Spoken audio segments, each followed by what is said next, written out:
们试看看，车在走一半，不小心去推到排挡杆，会有什么样的一个反应？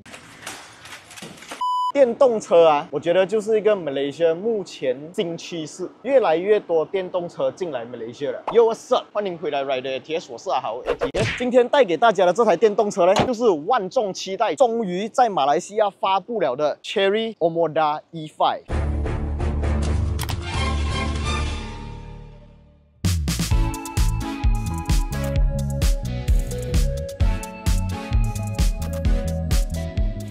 影片开始前，就让我们来看一下70迈的最新产品70迈 A810。70迈 A810，它是一个支持拍摄 4K HDR 超高清的行车记录器哦，而且它的主摄镜头啊是来自 Sony 的 Starvis2 IMX678的镜头，它是可以支持高达60 frame per second 的帧率哦。一般上电影院播放的电影都是24 frame per second， 而70迈的 A810呢，它是可以支持比它们高3倍的帧率啊，也就是说你在高速行驶的情况下，有一些车他们用高速切入你的车道，还是可以清晰的拍摄得到他们的车牌号码，还有他们的车的动态。所以如果发生什么碰撞意外的话，是更加能够保障整个画面的画质清晰度。除了前方非常好料的主摄镜头以外啊，在后方的镜头呢，它还是一个全高清的 HDR 后方拍摄镜头，所以你们可以想象得到，它拍摄出来的画面是非常的高清的。AI Detection 功能还有超级夜间模式呢，这一次在 A810上面也是搭载的哦。如果你要远程监控你的车的话，也可以买70迈的4G Hardware Kit 哦。不管你去到天涯海角，都可以知道你的车当下的状况是怎么样。这一点真的太 good job 了。如果你们想要买到这个非常好用的70迈 A810的话，都可以在我的影片下方 description 还有留言置顶区那边找到它的购买链接，点击进去你们就可以查看 A810的价钱了啦。这样好看的产品，大家千万不要错过啦。打开它的 bonnet 盖，刚刚我们就可以看到里面是没有 engine 的，原本的那一个 turbo engine 跑去哪里了呢？已经被 Chery 拔掉了，放上了一颗电动马达进去。我们在外观可以非常清楚的看到，整个前脸 design 是已经被换掉了，不只是这个 DRL 的 design 不一样哦，整个 bumper 的 design 也不一样。其实我对 Omoda 5汽油版本那一款车最有意见的地方，就是它的前脸，尤其是它的 bumper 上面的那个钻石格栅。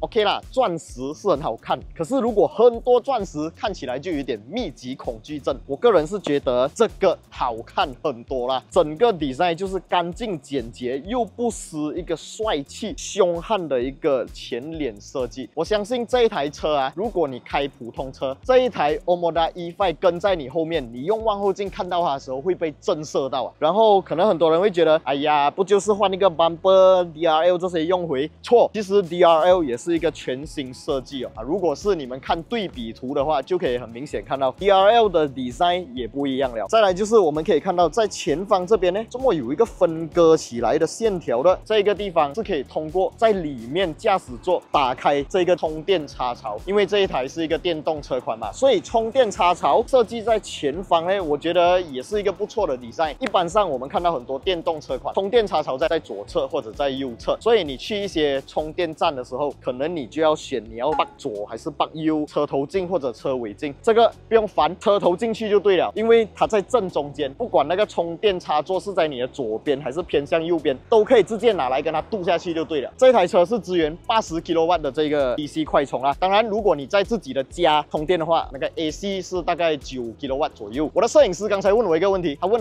可不可以买 Omoda 5，然后把这个 bumper 装上去，肯定是没有问题的，因为 bonnet 跟 fender 我研究了是一模一样的板件，但是你要记得，汽油车是需要撞风来散热的，所以前面的那个钻石格栅其实是很多个洞嘛，让它进风。电动车就不需要了，把它全部封起来，就不会有那么大的风阻，从而可以增加一些的这个里程数啊。这一台车在 WLTP 的计算下，它是可以行驶430公里。如果我们给它打折，当做它只可以走350公里来讲的话，以平常日常使用、上下班通勤，对我来讲完全是够用的。你想象一下，如果你买的是一台电动车，你把这台车每天用了一个可能100公里、200公里，回到家充一下电，隔天睡醒它又满血复活了，是不是非常的美丽呢？这样子的生活。OK， 我们可以看一下这台车的车身侧面，这个铝圈呢 ，design 啊，就是这种电动车 design 啦，通常都会 cover 起来，敲起来是 aluminium 啦，有点金属的声音。然后这里是一个小小的打风头，这台车是有内置的 TPMS 哦。轮胎方面呢是一个215 55 R18 18寸的铝圈，这个 design 你们觉得怎么样？我觉得每一台电动车的铝圈都不是我的菜啊，可能我是那种比较 JDM 灵魂的人啊。来，我们来看到这个 side mirror 就没有之前我讲过的那些红色的设计线条啊，我觉得其实这样整体上看起来更好看，更加干净。然后内饰方面，我们可以看到哦，这个 interior 是用这种深蓝色，有点 navy blue， 再搭配这个白呀，整体看起来比起之前的汽油版本 Omoda 5这个 E5 啊，它是更加的 grand 了，变高档去啊。尾部方面，我们可以看到这个鱼尾设计的尾灯还是跟之前的 Omoda 5汽油版本一样，我非常喜欢。讲真的，整辆车啊，你问我最喜欢哪一个 part， 我最喜欢这个尾灯了。然后这一台车当然也是具备了电动尾门，在打开电动尾门前呢，我们可以看到它原本的那个 Cherry 的字啊，变成 Omoda。这个 Omoda 是一个延伸系列啊，最近很多大陆品牌车都会这样子做，就是有一个主品牌，再有一个子品牌。这个尾箱盖点一下就可以把它打开来。当然，它跟 Omoda 5一样，具备这个自动翻开的功能。我的这个好朋友啊 ，Koki 啊，他站在后面等了半天，那个门还是不要开起来。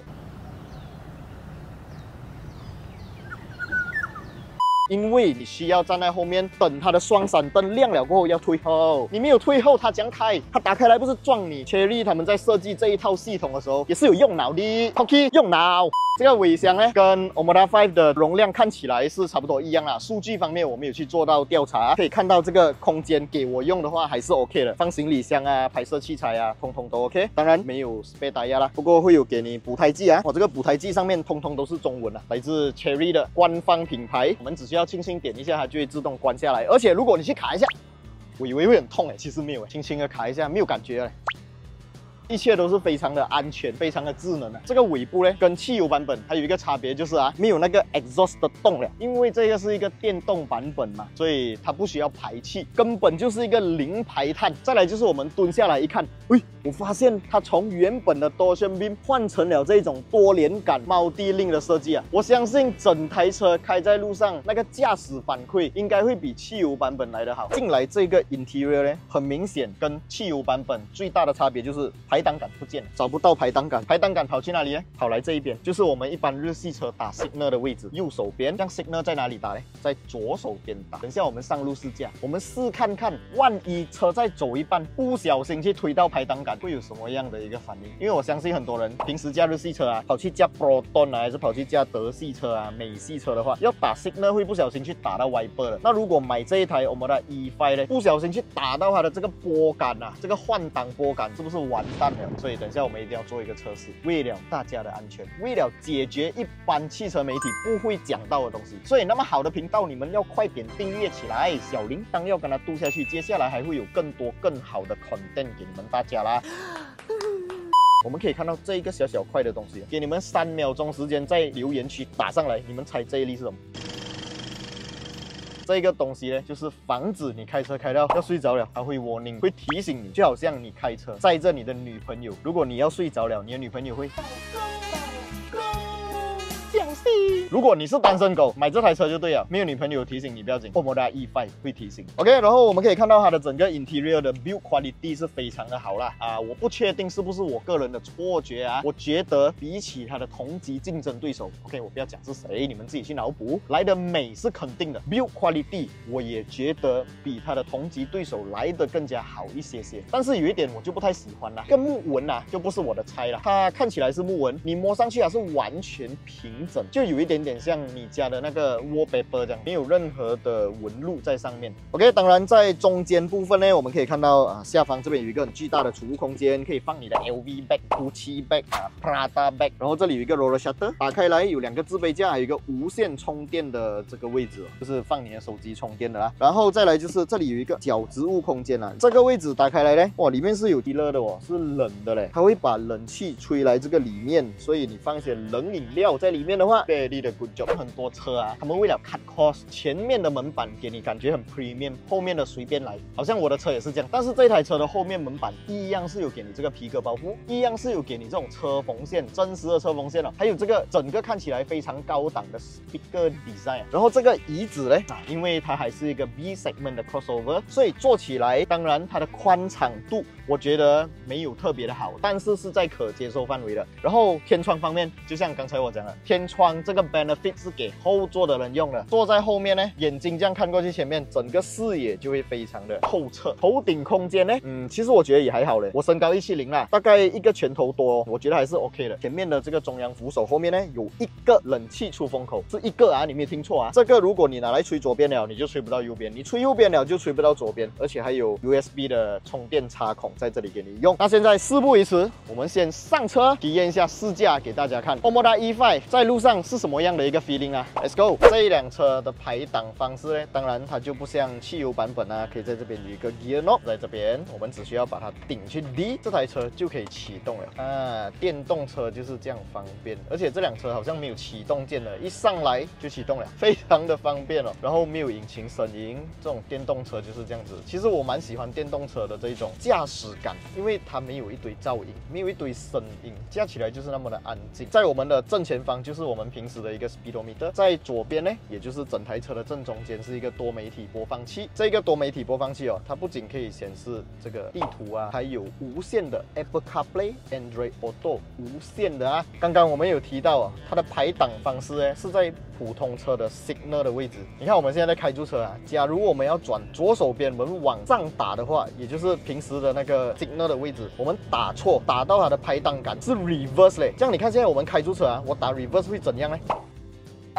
什么事都不会发生啊！当然，你在开车开到一半的同时，假如你去推它，它也不会有任何的动作，它不会突然间跟你切换去 reverse 啦。这样它的 signal 跑去哪里？跑去它的左手边，就好像一些欧美德系车款一样啦。Proton 也是这样子。然后这台车因为它是一个电动车嘛，它的电池是整个平铺在这辆车的底部的，所以我们在过这种大的 roundabout， 看到吗？我们加速，我觉得是没有多大的那个往外抛的感觉啊，因为电池重量全部在底部了嘛，它就像是一个不倒翁一样。我们在平时这样开，用普通你开汽油车的方式来开这台车的时候呢，是不会因为那个油门你给多一点，它突然爆冲啊什么的感觉，觉得不舒服。有些比较高阶的电动车，讲求动力表现的电动车就会有那种 feeling， 这辆车不会。你这样慢慢加起来，城市使用，感觉就是汽油车的那个油门反应。可是如果你把它的电门开深一点的话，你要超车的时候，它的那个动力真的是说到就到。好像现在是一个红绿灯，我们把车停下来，你也不会像汽油车这样听到一些微微的引擎声，或者 steering wheel 会有一些小小的震动。一些3缸机的车，你就可以感觉到比较明显的震动。这一台是一个全电车，完全没有震动，零啊，0震动。这个就是我一直在强调的，习惯了开电动车，可能你把一台电动车借回去开1个星期左右，你回不去油车了嘞。电门一下去，马达就给你 instant 痛啊，看到吗？是爽的嘞，我顺的开，我真的 feel 到的是舒适、舒服、宁静、顺畅、平稳。如果你要有这样子的动力啊，你要买汽油车的 crossover 啊，你要买到很贵的，20万以上可能才会有，而且可能也没有这种 instant torque。所以如果你想要开一台10几万的车，要动力很好，要外形很美、很高级的这种 interior design 跟 build quality 的话，这台 Omoda E5 就是一个非常好的选择。你们一定要自己到现场看这台车，摸这台车 ，test drive 这台车，我相信你们每一个人都会中毒，都会想要买。我们 Johor Bahru 有全马最大间的 Chery 4S 店，就在 Merdini 这边罢了 ，Legoland 旁边。进到里面还有一个非常舒服的休息区，而且早上的话还有准备早餐给你吃。在这里 service 车，同时还可以拿你的 laptop 出来办公 ，very good job。很多人听到 Chery 讲当年是一个被大家唾弃的品牌，可是你看现在每天出门都会看到 Omoda 5，都会看到 Tigor Pro。我相信在不久的将来 ，Omoda E5 也会非常的多。今天这一集影片大概就先讲到这里，喜欢我们的影片不要忘记订阅、按赞，还有分享出去。接下来还有更多更精彩的内容带给大家。我是阿豪 ATH， 我们下一部影片再见了 ，Goodbye， 一脚电门。